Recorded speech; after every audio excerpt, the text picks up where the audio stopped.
मङ्सिर महिनाको 3 गते बुधबारका दिन बाला चतुर्दशी रहेको छ। त्यसको पूर्व रात्रिमा नै विभिन्न प्रकारका बत्ती दियोहरू बालेर महाआरती महादीपदानहरू गरेर पशुपति क्षेत्रमा अथवा किरातेश्वरको क्षेत्रमा श्लेषमान्तक वनमा मृगस्थलीमा गएर आफ्ना पितृको उद्धारको कामना गर्दै सबैले सतबीज छर्ने चलन रहेको छ।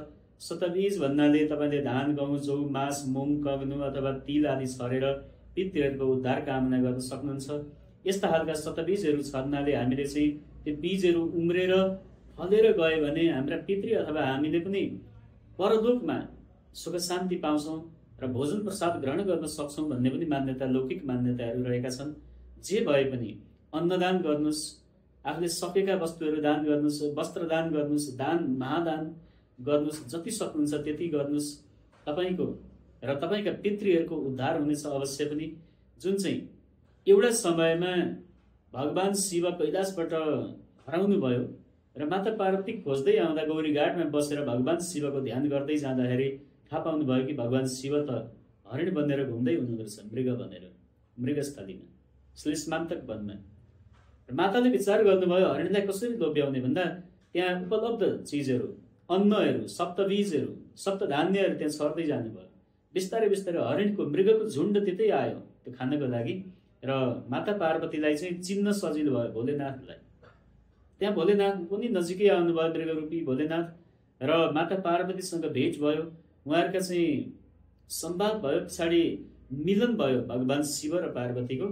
र त्यस कारणले गर्दा बिछडिएका बिग्रेका सम्बन्धहरू, बिछडिएका नाताहरू र लागेका पितृदोषहरूबाट, पिशाचका योगहरूबाट, प्रेतका योगहरूबाट पनि मुक्त हुन सकिन्छ।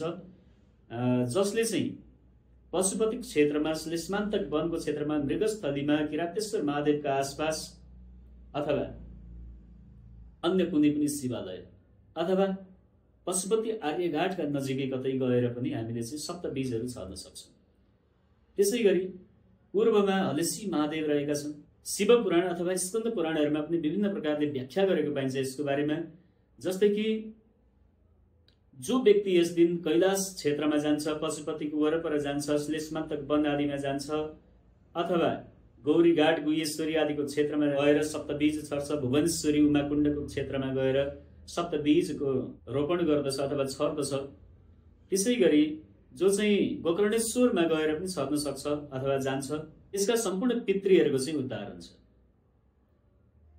त्यसै गरी चतारा धाम, बराक क्षेत्र, पर्वतको सेतीवेणी, गुल्मीको चक्रेश्वर महादेव, नवलपरासीको त्रिवेणी, देवघाट धाम, धनुषाको क्षीरेश्वर महादेवको मन्दिर आसपास, काठमाडौँको गोकर्णेश्वर आदि, पूर्वको हलेसी लगायतका विभिन्न धामहरूमा पनि यो दिन चाहिँ सतबीज छर्न सकिन्छ। अथवा अन्य आफ्ना शिवालय, आफ्ना मन्दिर कहीँ जान सकिएन भने भगवानको स्वरूप सम्झेर, भगवतीको स्वरूप सम्झेर आफ्नै तुलसीको मोठको वरिपरि छर्न पनि सक्नुहुनेछ।